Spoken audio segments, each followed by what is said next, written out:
اللہ اس انسان کی تعریف کرتا ہے جو قرآن پاک کی یہ ایک سورت زیادہ سے زیادہ تلاوت کرتا ہے۔ نبی رحمت صلی اللہ علیہ وآلہ وسلم نے فرمایا، اس سورت کی تلاوت زیادہ سے زیادہ کیا کرو۔ بسم اللہ الرحمن الرحیم۔ محترم ناظرین، جو لوگ چلتے پھرتے اور اٹھتے بیٹھتے یہ ایک سورت پڑھتے رہتے ہیں، اللہ سبحانہ و تعالیٰ ان پر سلام بھیجتا ہے اور اللہ ایسے انسان کی تعریف کرتا ہے۔ اللہ سبحانہ و تعالیٰ اپنے فرشتوں میں اس شخص کا تذکرہ کرتا ہے اور اس پر اپنی رحمتیں اور برکتیں نازل فرماتا ہے۔ نبی کریم صلی اللہ علیہ وآلہ وسلم نے فرمایا کہ اگر بندہ یہ سورت پڑھ کر اللہ کے سامنے دستے سوال دراز کرے تو اللہ پاک اسی وقت اس کی دعا قبول فرما لیتا ہے۔ اس بندے کی جو بھی حاجت ہوگی اور جو بھی ضرورت ہوگی وہ پوری ہو جائے گی۔ بے شک تمام تعریفیں اس خالق کائنات کے لیے کہ جس نے تمام کائنات اور اس کے نظام کو قائم کیا۔ ہم پر اللہ کا سب سے بڑا کرم تو یہ ہے کہ اللہ نے ہمیں اشرف المخلوقات بنایا اور پھر دین اسلام کی نعمت سے نوازا۔ پھر اس نے نظام زندگی کو قائم کرنے کے لیے زرخیز زمین اور شجر بنائے، پھل میوے اور خوراک مہیا فرمائی۔ زمین میں توازن کے لیے اس نے پہاڑ بنائے، پھر سمندر اور دریا بنائے۔ آسمان سے بارش جیسی نعمت ہم پر برسائی اور چاند سورج اور ستاروں سے آسمان کو مزین کیا۔ چرند پرند اور چوپائے بنائے، حتیٰ کہ اگر ہم انفرادی طور پر اپنے آپ پر غور کریں تو اللہ سبحانہ و تعالیٰ نے ہمیں بہترین توازن کے ساتھ پیدا فرمایا۔ ہمارے جسم کے تمام اعضاء کو درست اور سالم بنایا، نیز اندرونی اعضاء کو بہترین طور سے فعال بنایا، پھر رشتے ناطے خوشیاں مسرتیں دولت صحت اور تندرستی بھی عطا فرمائی، اور یہ سب کچھ رزق کے زمرے میں ہی آتا ہے۔ حقیقت تو یہ ہے کہ ہم اس جلیل القدر پاک ذات کی نعمتوں کو شمار نہیں کر سکتے اور نہ ہی ان کا شکر ادا کر سکتے ہیں، کیونکہ اس دنیا کے تمام سمندروں کو سیاہی اور درختوں کو قلم بنا دیا جائے تو یہ تمام اللہ سبحانہ و تعالیٰ کی مکمل تعریف اور بزرگی بیان نہیں کر سکتے۔ ہمارے جسم کے اندر رواں دواں خون کا ایک ایک قطرہ اس ذات پاک کا شکر گزار ہونا چاہیے۔ تمام اچھے کام اللہ ہی کی طرف سے ہیں اور تمام تعریفیں اس مالک الحق کے لیے ہیں۔ اللہ سبحانہ و تعالیٰ کے اس ایک جملے پر غور کیا جائے تو یہ معلوم ہوگا کہ اللہ سبحانہ و تعالیٰ کسی ایک دنیا اور جہان کے بارے میں بات نہیں کر رہا، بلکہ تمام جہانوں کا ذکر کر رہا ہے جو ظاہر ہیں یا پوشیدہ ہیں۔ اللہ ہی خوب جانتا ہے کہ اس طرح کے کتنے جہان اور دنیایں اس کائنات میں موجود ہیں جو صرف اور صرف اسی کے علم میں ہیں اور اسی کی تخلیق کردہ ہیں۔ ہمارے پیارے نبی حضرت محمد صلی اللہ علیہ وآلہ وسلم کی محبت ہمارے ایمان کا لازمی جزو ہے، جس کے بغیر ایمان مکمل ہی نہیں ہوتا۔ اللہ تعالیٰ نے سورہ توبہ میں ارشاد فرمایا، اے نبی صلی اللہ علیہ وآلہ وسلم، اگر تمہارے آباء و اجداد اور تمہارے بیٹے اور تمہارے بھائی اور تمہاری بیویاں اور تمہارا خاندان اور وہ مال جو تم کماتے ہو اور وہ تجارت جس کے نقصان کا تمہیں ڈر ہے اور وہ گھر جو تمہیں پسند ہے، تمہیں اللہ اور اس کے رسول اور اللہ کے راستے میں جہاد سے زیادہ محبوب ہے تو اللہ کے عذاب کا انتظار کرو، اور اللہ فاسقوں کو ہدایت نہیں دیتا۔ ناظرین، نبی کریم صلی اللہ علیہ وآلہ وسلم کا ارشاد گرامی ہے کہ تم میں سے کوئی شخص اس وقت تک مومن نہیں ہو سکتا جب تک کہ میں اسے اس کے والدین، اس کی اولاد اور تمام لوگوں سے زیادہ محبوب نہ ہو جاؤں۔ بلا شبہ آپ صلی اللہ علیہ وآلہ وسلم کی ذات ہی سب سے بڑھ کر محبت کیے جانے کے قابل ہے۔ اللہ سبحانہ و تعالیٰ نے نبی آخر الزمان صلی اللہ علیہ وآلہ وسلم کی اداؤں کو قرآن کا حصہ بنا دیا۔ آپ صلی اللہ علیہ وآلہ وسلم کے چہرے کا آسمان کی جانب اٹھنا، آپ صلی اللہ علیہ وآلہ وسلم کا کلام، آپ صلی اللہ علیہ وآلہ وسلم کا شہر، آپ صلی اللہ علیہ وآلہ وسلم کی جنگیں اور فتوحات، قیام اللیل، دعوت و تبلیغ، معراج، اور آپ صلی اللہ علیہ وآلہ وسلم کے صحابہ رضوان اللہ عنہم اجمعین، آپ صلی اللہ علیہ وآلہ وسلم کے اہل بیت، آپ صلی اللہ علیہ وآلہ وسلم کی ہجرت، اخلاق الغرض آپ صلی اللہ علیہ وآلہ وسلم کی پوری زندگی قرآن نے بیان فرما دی۔ کہیں آپ صلی اللہ علیہ وآلہ وسلم کی رضا میں اللہ کی رضا بتائی گئی۔ اگر آپ صلی اللہ علیہ وآلہ وسلم چادر لپیٹتے تو اللہ سبحانہ و تعالیٰ نے آپ کو مزمل اور مدثر کہہ کر پکارا، کہیں شاہد کہیں مبشر تو کہیں نذیر کہہ کر مخاطب فرمایا۔ آپ کو سراج منیر جیسے شاندار القابات سے نوازا گیا۔ اللہ تبارک و تعالیٰ کو تو یہ بھی پسند نہیں کہ کوئی اس کے محبوب صلی اللہ علیہ وآلہ وسلم کے سامنے اونچی آواز میں ہی بات کرے۔ اللہ نے ہمارے پیارے نبی صلی اللہ علیہ وآلہ وسلم کو روز محشر شفاعت کرنے والا بنایا اور انہیں کوثر اور مقام محمود سے نوازا گیا۔ حضرت انس رضی اللہ تعالیٰ عنہ فرماتے ہیں کہ 3 چیزیں ایسی ہیں کہ جس میں ہو اس نے ایمان کی حلاوت پا لی۔ ایک وہ شخص کے جس کو اللہ اور اس کا رسول صلی اللہ علیہ وآلہ وسلم سب سے زیادہ محبوب ہو۔ دوسری یہ کہ جب کسی سے محبت کرے تو اللہ کے لیے کرے، اور جس سے اللہ نے اسے بچا لیا ہو تو اس کی جانب لوٹنے سے اسی طرح نفرت کرے جس طرح آگ میں ڈالے جانے سے کرتا ہے۔ گویا نبی صلی اللہ علیہ وآلہ وسلم کی محبت کے بغیر حلاوت ایمانی کا پانا ناممکن ہے۔ اسی طرح سے خالی اور کھوکھلے دعووں سے کوئی سچا عاشق رسول صلی اللہ علیہ وآلہ وسلم نہیں بن سکتا۔ حقیقی عاشق رسول صلی اللہ علیہ وآلہ وسلم تو وہی ہے جو آپ صلی اللہ علیہ وآلہ وسلم کے لائے ہوئے پیغام پر عمل پیرا ہو۔ حدیث مبارکہ ہے کہ جس نے میری سنت سے محبت کی اس نے مجھ سے محبت کی، اور جس نے مجھ سے محبت کی وہ جنت میں داخل ہو گیا۔ ایک روز نبی کریم صلی اللہ علیہ وآلہ وسلم صحابہ کرام کے ساتھ تشریف فرما تھے کہ ایک دیہاتی شخص آپ کی خدمت میں حاضر ہوا اور کہنے لگا، یا رسول اللہ صلی اللہ علیہ وآلہ وسلم، قیامت کب آئے گی؟ آپ صلی اللہ علیہ وآلہ وسلم نے فرمایا، تم نے اس کے لیے کیا تیاری کی ہے؟ اس نے عرض کیا کہ میں نے اس کے لیے زیادہ نمازیں، روزے اور صدقات کا سامان تو نہیں کیا، مگر میں اللہ اور اس کے رسول صلی اللہ علیہ وآلہ وسلم سے محبت کرتا ہوں۔ اس پر نبی کریم صلی اللہ علیہ وآلہ وسلم نے فرمایا، قیامت کے دن ہر آدمی اسی کے ساتھ ہوگا جس سے وہ محبت رکھتا ہے۔ حضرت انس رضی اللہ تعالیٰ عنہ نے بیان فرمایا کہ میں نے اسلام لانے کے بعد مسلمانوں کو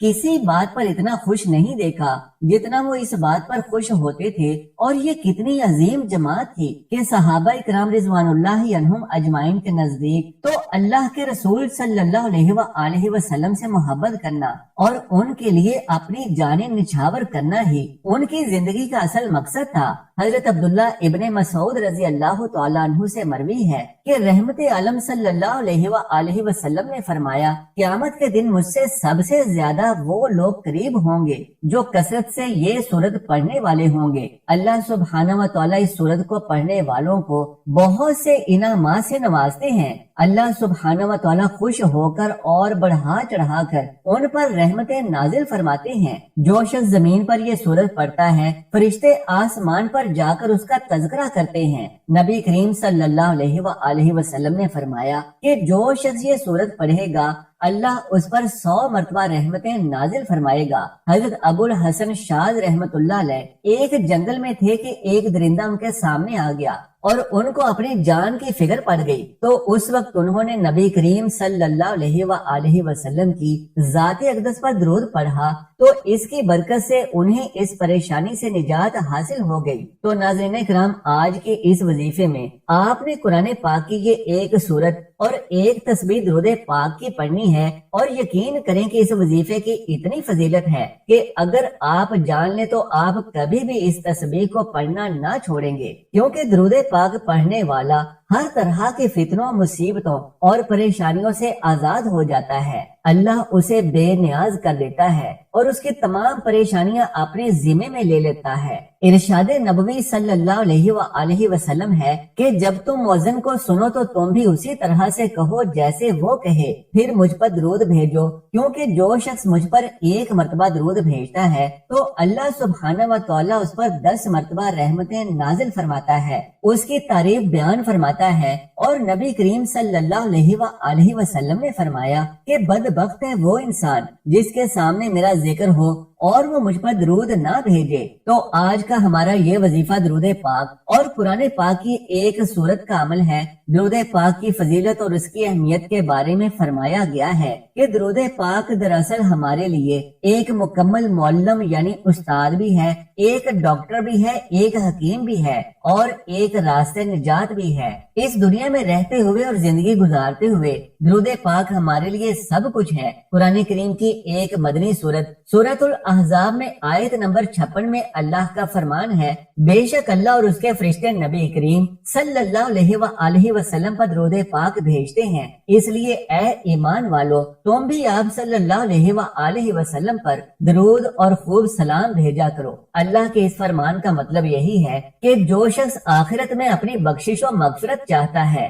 تو وہ نبی کریم صلی اللہ علیہ وآلہ وسلم کی ذات پر خوب درود اور سلام بھیجے۔ حافظ محمد ابن عبد الرحمن سخاوی رحمت اللہ علیہ فرماتے ہیں کہ اللہ کی ذات ہمارے اوپر اتنی مہربان ہے کہ ہمارے لیے بخشش کے بہانے ڈھونڈتی ہے۔ یہی وجہ ہے کہ نبی کریم صلی اللہ علیہ وآلہ وسلم پر درود بھیجنے کو ہماری بخشش و مغفرت کا ذریعہ بنا دیا گیا ہے۔ حضرت انس بن مالک رضی اللہ تعالیٰ عنہ فرماتے ہیں کہ نبی کریم صلی اللہ علیہ وآلہ وسلم نے فرمایا، جب اللہ تبارک و تعالیٰ کے لیے محبت رکھنے والے دو بندے آپس میں ملتے ہیں اور مجھ پر درود بھیجتے ہیں تو ان کے آپس میں الگ ہونے سے پہلے ان کی بخشش و مغفرت کر دی جاتی ہے اور ان کے تمام گناہوں کو معاف کر دیا جاتا ہے۔ ایک مرتبہ حضرت علی شیر خدا کے پاس ایک سائل حاضر ہوا اور کہنے لگا کہ مجھے کچھ دیجیے کہ میں بہت تنگ دست ہوں، لیکن اس وقت حضرت علی رضی اللہ تعالیٰ عنہ کے پاس دینے کے لیے کچھ بھی نہیں تھا،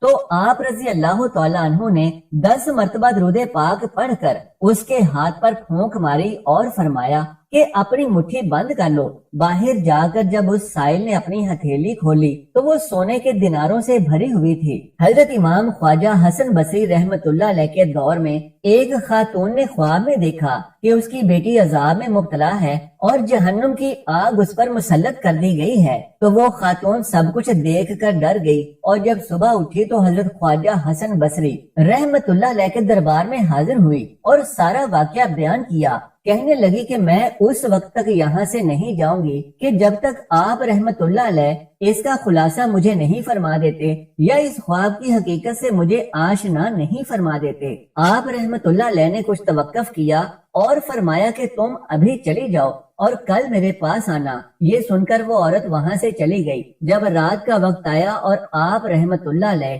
آرام کرنے کے لیے لیٹے تو آپ کی آنکھ لگ گئی اور آپ رحمت اللہ علیہ نے خواب میں دیکھا کہ بڑا خوبصورت منظر ہے اور چند جنتی عورتیں جنت میں کھڑی باتیں کر رہی تھیں۔ آپ رحمت اللہ علیہ نے قریب جا کر دیکھا تو ان میں ایک بہت خوبصورت لڑکی بھی موجود تھی۔ آپ نے فرمایا تم کون ہو؟ تو اس نے کہا کہ جو عورت آپ سے مدد مانگنے آئی تھی میں اس کی بیٹی ہوں۔ آپ رحمت اللہ علیہ نے فرمایا کہ تمہاری ماں نے تو بتایا تھا کہ تم جہنم کے عذاب میں گرفتار ہو، تو اس نے کہا کہ یہ بالکل درست ہے، لیکن رات کے وقت ایک نوجوان قبرستان میں آیا اور اس نے درود پاک پڑھ کر اس قبرستان میں مدفون تمام لوگوں کو بخش دیا، جس کے نتیجے میں اللہ سبحانہ و تعالیٰ نے ہمارے گناہوں کو نیکیوں میں بدل دیا اور ہمیں جنت میں بھیج دیا۔ ناظرین محترم، یہ ہے درود پاک کی فضیلت اور برکت، اس لیے جتنا زیادہ ہو سکے درود و سلام کے نذرانے نبی کریم صلی اللہ علیہ وآلہ وسلم کے حضور پیش کرتے رہیں۔ نبی کریم صلی اللہ علیہ وآلہ وسلم نے فرمایا کہ جو مجھ پر ایک بار درود پاک پڑھے گا اللہ تعالیٰ اس پر 10 مرتبہ رحمتیں نازل فرمائے گا، اور جو شخص 10 بار درود پڑھے گا تو اللہ سبحانہ و تعالیٰ اس پر 100 رحمتیں نازل فرمائے گا، اور جو شخص مجھ پر 100 مرتبہ درود پڑھے گا تو اللہ سبحانہ و تعالیٰ اس کی دونوں آنکھوں کے درمیان لکھ دے گا کہ یہ نفاق اور جہنم کی آگ سے آزاد ہے، اور اسے بروز قیامت شہداء کے ساتھ رکھا جائے گا۔ حضرت عمر ابن خطاب رضی اللہ تعالیٰ عنہ کے دور میں ایک شخص تھا جو کہ بہت زیادہ مالدار تھا، لیکن اس کا کردار اور اس کا اخلاق اچھا نہیں تھا، لیکن اسے درود پاک سے بہت زیادہ محبت تھی اور وہ کبھی بھی درود پاک پڑھنے سے نہیں ہٹتا تھا۔ پھر جب اس کی زندگی کا آخری وقت آیا تو اس کا چہرہ سیاہ ہو گیا اور بہت زیادہ تنگی لاحق ہو گئی۔ اس حالت میں اس نے التجا کی کہ اے اللہ کے حبیب صلی اللہ علیہ وآلہ وسلم، میں نے تو درود پاک پڑھنے میں کبھی کوئی کوتاہی نہیں کی، پھر میرے ساتھ ایسا کیوں؟ پھر اچانک ایک پرندہ آسمان سے اڑتا ہوا آیا اور اپنا پر اس کے چہرے پر پھیرا تو چہرہ نور سے منور ہو گیا۔ وہاں ایک نہایت خوشگوار خوشبو پھیل گئی اور اس طرح سے وہ ایمان کی حالت میں اس دنیا سے رخصت ہو گیا۔ پھر کسی نے خواب میں دیکھا کہ وہ زمین اور آسمان کے درمیان چل رہا ہے اور قرآن پاک کی یہ مبارک آیت پڑھ رہا ہے جس کا ترجمہ ہے کہ بے شک اللہ تبارک و تعالیٰ اور اس کے فرشتے نبی صلی اللہ علیہ وآلہ وسلم پر درود بھیجتے ہیں، اے ایمان والو تم بھی ان پر درود بھیجو اور خوب سلام بھیجو۔ مطلب یہ ہے کہ اس کا کردار اور اخلاق اچھے نہ تھے، لیکن درود پاک کی برکت سے نہ صرف اس کا چہرہ منور ہو گیا بلکہ وہ ایمان کے ساتھ اس دنیا سے رخصت ہو گیا۔ اسی طرح سے فرمایا گیا ہے کہ قیامت کے دن جب ایک شخص کے اعمال تولے جائیں گے تو اس کے گناہوں کا پلڑا بھاری ہو جائے گا اور فرشتے اسے لے کر جہنم کی جانب جانے لگیں گے، تو ایک انتہائی خوبصورت چہرے والا انسان وہاں پہنچ کر اس کے نیکیوں والے پلڑے میں ایک کاغذ کا ٹکڑا ڈال دے گا اور اس ٹکڑے کے سبب اس شخص کا نیکیوں والا پلڑا بھاری ہو جائے گا اور اس طرح سے اس کی بخشش و مغفرت ہو جائے گی۔ وہ شخص پوچھے گا کہ اے مہربان، آپ کون ہیں اور آپ نے اس پلڑے میں کیا ڈالا کہ میری نیکیوں والا پلڑا بھاری ہو گیا؟ تو وہ فرمائیں گے کہ میں تمہارا نبی صلی اللہ علیہ وآلہ وسلم ہوں اور اس کاغذ پر تمہارا وہ درود پاک ہے جو تم مجھ پر بھیجا کرتے تھے۔ سبحان اللہ۔ اے مسلمانوں، ہم سب کو چاہیے کہ نبی کریم صلی اللہ علیہ وآلہ وسلم کی ذات مقدس پر زیادہ سے زیادہ درود پاک پڑھتے رہیں اور اپنی آخرت کو بہتر بنا لیں۔ اسی طرح سے جو لوگ نبی کریم صلی اللہ علیہ وآلہ وسلم پر زیادہ سے زیادہ درود پاک پڑھتے ہیں ان کی دنیاوی حاجات بھی پوری ہو جاتی ہیں۔ یاد رکھیں کہ بنی نوع انسان کو اللہ سبحانہ و تعالیٰ کی جتنی بھی برکات حاصل ہوئی ہیں وہ نبی کریم صلی اللہ علیہ وآلہ وسلم کے مقدس وجود کی برکت سے حاصل ہوئی ہیں۔ خود نبی کریم صلی اللہ علیہ وآلہ وسلم نے ارشاد فرمایا، دراصل میری اور تمہاری اور انبیاء کی حکایت اس گروہ کی حکایت کی طرح ہے کہ جو ایک بیابان اور تپتے ہوئے صحرا میں جا رہے ہیں اور نہیں جانتے کہ جتنا سفر انہوں نے طے کیا وہ زیادہ ہے یا ابھی زیادہ سفر باقی ہے۔ وہ تھکے ماندے ہیں اور ان کا ذخیرہ بھی ختم ہو چکا ہے اور بیابان کے وسط میں پڑے ہوئے ہیں اور انہیں اس بات کا یقین بھی ہو جاتا ہے کہ اب ان کی زندگی کے آخری لمحات چل رہے ہیں کہ اچانک ایک نیا لباس زیب تن کیے ہوئے ایک مرد ظاہر ہوتا ہے جس کے سر سے پانی ٹپک رہا ہے۔ وہ لوگ کہتے ہیں کہ یہ مرد ابھی آبادی سے آیا ہے اور جب وہ ان کے سامنے پہنچتا ہے تو کہتا ہے کہ تمہیں کیا ہو گیا؟ وہ لوگ جواب دیتے ہیں کہ آپ دیکھ رہے ہیں کہ ہم تھکے ماندے ہیں اور ہمارا ذخیرہ ختم ہو گیا ہے، ہم اس بیابان کے وسط میں بے یارو مددگار پڑے ہوئے ہیں۔ اس پر وہ مرد کہتا ہے کہ اگر میں تمہیں ٹھنڈے اور میٹھے پانی